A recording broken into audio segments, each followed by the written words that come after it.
ඔයා දන්නවද ලෝකයේ එක රටකට ඇතුළු වුණොත් තවත් රටවල් 28කට යන්න තියෙන අවස්ථාව ඔයාට බොහෝ දුරට අහිමි වෙන්න පුළුවන් කියලා. ඔව් ඒ රට තමයි ඊශ්‍රායලය. ඔයා සංචාරයකට හරි රැකියාවකට හරි ඊශ්‍රායලයට ගියොත් ලංකාවේ අය නිතරම යන මැලේසියාව වගේ රටවල් පවා ඔයාට තහනම් වෙන්න පුළුවන්. ඉතින් ඔයා ඊශ්‍රායලයට ගිය කෙනෙක් හරි යන්න ඉන්න හෝ ගිහින් ආපු කෙනෙක් නම් හරි ඔයාට මේ වීඩියෝ එක බොහොම වැදගත් වේවි. මේ කියන රටවල් වලට යන්න ඉන්නව නම් මේ තහනමින් බේරෙන්න ඇත්තටම රහස් ක්‍රමයක් තියෙනවද? 2026 වර්ෂය වෙද්දි මේ නීතිය ක්‍රියාත්මක වෙන්නේ කොහොමද? මැලේසියාව ඇතුළු රටවල් ඇයි ඊශ්‍රායලයට මෙච්චර අකමැති? අද වීඩියෝ එකෙන් අපි කතා කරමු ඊශ්‍රායලයට ගියොත් අහුවෙන රහස් සුගුල් සහ ඒවැයන් බේරෙන්න නම් කරන්න ඕනි දේවල් මොනවද කියලා. ඊශ්‍රායලය රටක් විදිහට පිළිගන්නේ නැති වගේම ඔවුන් සමග රාජ්‍යතාන්ත්‍රික සබඳතා කිසිවක් නැති රටවල් 28ක් ලෝකේ පුරා පවතිනවා. මේ රටවල් ප්‍රධාන වශයෙන් කලාප කිහිපයකට බෙදා දක්වන්න පුළුවන්. අරාබි රටවල් ආසියාවේ රටවල් වගේම දකුණු ඇමරිකානු කලාපයේ පවා ඊශ්‍රායලය පිළිනොගන්නා රටවල් අතර පවතිනවා. බොහොමයක් අරාබි රටවල් අද වෙනකොට ඊශ්‍රායලය රාජ්‍යතාන්ත්‍රික වශයෙන් පිළිගන්නේ නැහැ. ඉරාකය, සිරියාව, ලෙබනනය, කුවේටය, සෞදි අරාබිය, කටාර් රාජ්‍යය, ඕමානය, ලිබියාව, ඇල්ජීරියාව, ටියුනීසියාව, යෙමනය වගේම අද වෙද්දි වැඩි කතාබහට ලක්වුණු ඉරානයත් මැද පෙරදිග කලාපය තුල ඊශ්‍රායලය පිළිනොගන්නා රටවල් වලට උදාහරණ විදිහට දක්වන්න පුළුවන්. ඔයා ඊශ්‍රායලයේ සංචාරයකට හෝ රැකියාවකට ගිය කෙනෙක් නම් නැවත වරක් මැද පෙරදිග කලාපයේ වෙනත් රටකට රැකියාවකට යන්න බලාපොරොත්තුවෙන් ඉන්නවා නම් ඔයාට මේ කාරණාව ගොඩක් වැදගත් වේවි. ඊශ්‍රායලයේ මුද්‍රාවක් තිබුණොත් සරලවම කිව්වොත් ඊශ්‍රායලයේ සීල් එකක් හෝ වීසා එකක් ඔයාගේ ගුවන් බලපත්‍රයේ තිබුණොත් මේ රටවල් ඔයාව වහාම ආපහු හරවා එවන්න 99%ක්ම ඉඩකඩ පවතිනවා. මේ රටවල් ඊශ්‍රායලය සමග රාජ්‍යතාන්ත්‍රික සබඳතා පවත්වන්න නැති නිසා ඔයාගේ විදේශ ගමන් බලපත්‍රයේ පුංචි සලකුණකින් වුණත් ඔයාව ඒ රටවල් වලට ඇතුල් වෙන්න අවසර හිමිවන්නේ නැහැ. මේ රටවල් ඊශ්‍රායලය සමග දශක ගණනාවකම සිට දේශපාලනික ගැටුම් පවතින නිසා ඔවුන් ඊශ්‍රායලයට ගිය ඕනෑම අයෙක් ඔත්තුකරුවන් බවට සැක කරන්න බොහෝ ඉඩකඩ පවතිනවා. ඔයා ඊශ්‍රායලයට ගිහින් අවුරුදු කිහිපයකට පසුව මේ රටකට ගියත් ඔවුන් පන්න සීල් පරීක්ෂා කරලා ඔයාව හරවා එවන්න බොහෝ ඉඩකඩ තියෙනවා. ඒ හේතුව හින්දම ඔයා මැද පෙරදිග කලාපයේ කුවේට්, ඕමාන්, සෞදි අරාබිය වගේ රටකට යන්න බලාපොරොත්තුවෙන් ඉන්නවා නම් මේ පිළිබඳව දැනුවත් වීම ඔයාට ගොඩක් වටිනවා. අරාබි රටවල් හැරුණම ඊශ්‍රායලය සමග සබඳතා නැති රටවල් කිහිපයක් ආසියා මහද්වීපය තුල පවතිනවා. මේ රටවල් අරාබි රටවල් නොවුනත් ආගමික හේතු සහ පලස්තීන සහයෝගීතාව මත ඊශ්‍රායලය පිළිනොගන්නා රටවල් විදියට හඳුන්වන්න පුළුවන්. ඔයා ඊශ්‍රායලයේ රැකියාවකට ගිහින් හෝ සංචාරයකට ගිහින් ඉන්දුනීසියාවේ සංචාරයකට යන්න ඉන්න කෙනෙක් නම් මේ පිළිබඳව දැනුවත් වෙලා ඉන්න එක ඔයාට ගොඩක් වැදගත් වෙනවා. ලෝකයේ වැඩිම මුස්ලිම් ජනගහනය ඉන්න රට ඉන්දුනීසියාව නිසා ඔවුන් ඊශ්‍රායල ජාතිකයන්ට දැඩි නීති පනවලා තියෙනවා. සරලවම කිව්වොත් ඊශ්‍රායල ජාතිකයට හෝ ඊශ්‍රායල හා සම්බන්ධ කෙනෙකුට ඉන්දුනීසියාව තුළට ඇතුල් වෙන්න අවසර හිමිවන්නේ 100% වගේ බොහොම කලාතුරකින් විතරයි. පාකිස්තානය ඊශ්‍රායලය රටක් විදිහට පිළිනොගන්නා දකුණු ආසියාව කලාපයේ පිහිටි රටක් විදිහට හඳුන්වන්න පුළුවන්. පාකිස්තාන ගුවන් ගමන් බලපත්‍රයේම මේ ඊශ්‍රායලයට වළංගු නොවේ කියලා මුද්‍රා කරලා තියෙනවා. ඒ වගේම බංගලාදේශයේත් මෑතක් වෙනතුරුම ගුවන් ගමන් බලපත්‍රයේ ඊශ්‍රායලය තහනම් කර තිබුණත් දැන් වෙද්දී ඒ වැකේ ඉවත් කරලා තියෙනවා. නමුත් බංගලාදේශයත් තවමත් ඊශ්‍රායලය සමග සබඳතා පවත්වන්නේ නැහැ.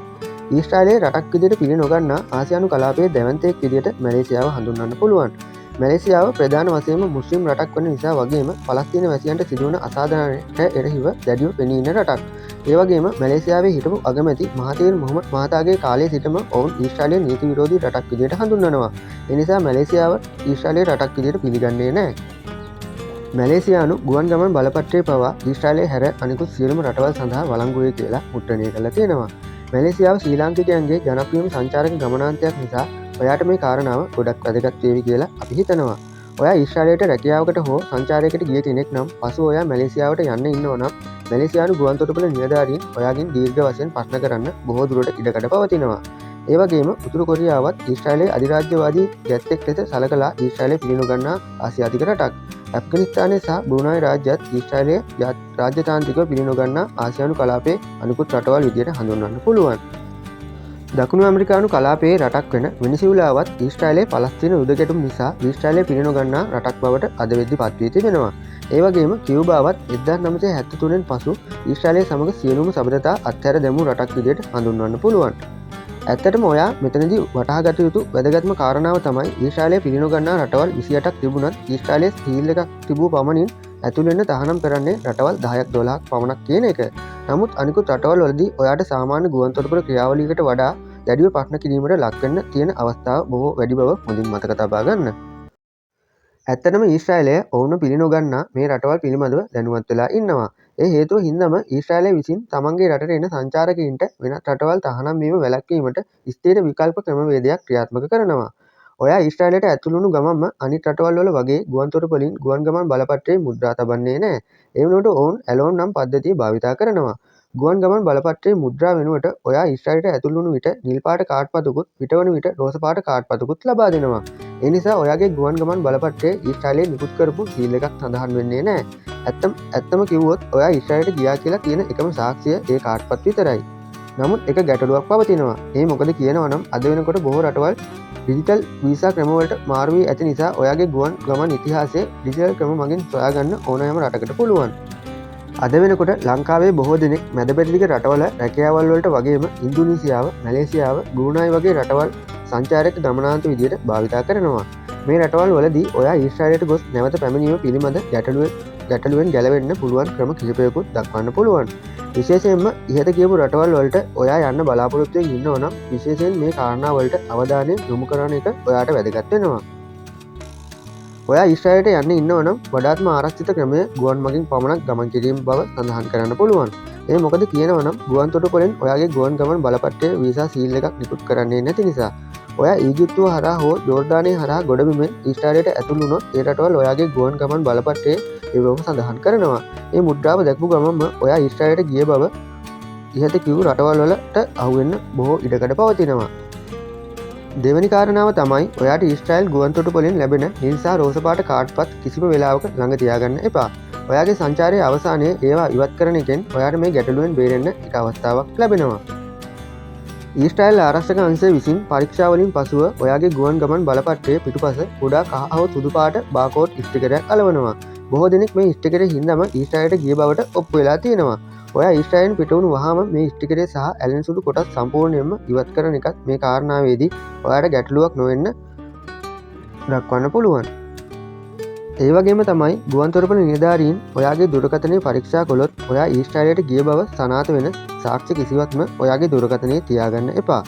ඔයා ඊශ්‍රායලයේදී භාවිතා කරපු සියලුම ඇප්ස් වර්ග, බස් කෝච්චි ටිකට් වගේ දේවල් ඉවත් කරනවා වගේම ඊශ්‍රායලයේදී ඔයා ගත්තු ඡායාරූප වීඩියෝ තාවකාලිකව ප්‍රයිවට් කරන එකෙන් ඔයාට ගැටලුවක් නොවෙන්න බලපානවා. 2026 වසරේදීත් මේ දේවල් වැදගත් වෙන්නේ මේ රටවල් අතර දේශපාලන ප්‍රශ්න තවමත් විසඳිලා නැති නිසායි. හැබැයි ඔයා මේ කාරණාවලට බය වෙන්න අවශ්‍ය නැහැ. ඔයා හරියට සැලසුම් කළොත් ලෝකයේ ඕනෑම රටකට සංචාරය කරන්න ඔයාට පුළුවන්. ඉතින් යාළුවනේ අද අපි කතා කරපු විදිහට ඊශ්‍රායලයට යන එක ඔයාගේ ලෝක සංචාරයට ලොකු බාධාවක් නෙමෙයි. තාක්ෂණයේ දියුණු 2026 වර්ෂය වෙද්දී ඊශ්‍රායලයේ රජය පවා උත්සාහ කරන්නේ සංචාරකයන්ට මේ දේශපාලන ප්‍රශ්නවල බලපාන්න නැති විදිහට කටයුතු කරන්නයි. මතක තියාගන්න ඕනේ දේ තමයි ලෝකයේ නීති රීති ඕනෑම වෙලාවක වෙනස් වෙන්න පුළුවන්. ඔයා ඊශ්‍රායලයට ගිහින් පසුව මැලේසියාවට හෝ මැද පෙරදිගට රැකියාවකට යන්න හිතනවා නම් අපි කියපු රහස් ස්ටිකර් සහ ගොඩබිම් සීමා ගැන විශේෂයෙන්ම අවධානය යොමු කරන්න. දෙස සීමා මොනවා වුණත් සංචාරය කියන්නේ ලෝකයේ දකින්න තියෙන හොඳම ක්‍රමයයි. ඒ නිසා බය නැතුව ඔයාගේ ගමන සැලසුම් කරන්න. අද වීඩියෝ එකෙන් ඔයා අලුත් දෙයක් ඉගෙන ගත්තා නම් වීඩියෝ එකට ලයික් එකක් දාන්න. ඔයාගේ අදහසුත් පහලින් කමෙන්ට් කරන්න. මේ වීඩියෝ එක ඔයාගේ යාළුවන්ට වැදගත් වෙයි කියලා හිතනවා නම් එයාලටත් දැක ගන්න ෂෙයා කරන්න. මේ වගේ වටින වීඩියෝ බලන්න අපේ රාස්මාවත YouTube නාලිකාව subscribe කරලා එකතු වෙන්න කියන ගම අදට මේ වීඩියෝ එකෙන් සමු ගන්නවා. ඔයාලා හැමෝටම සුබ දවසක්.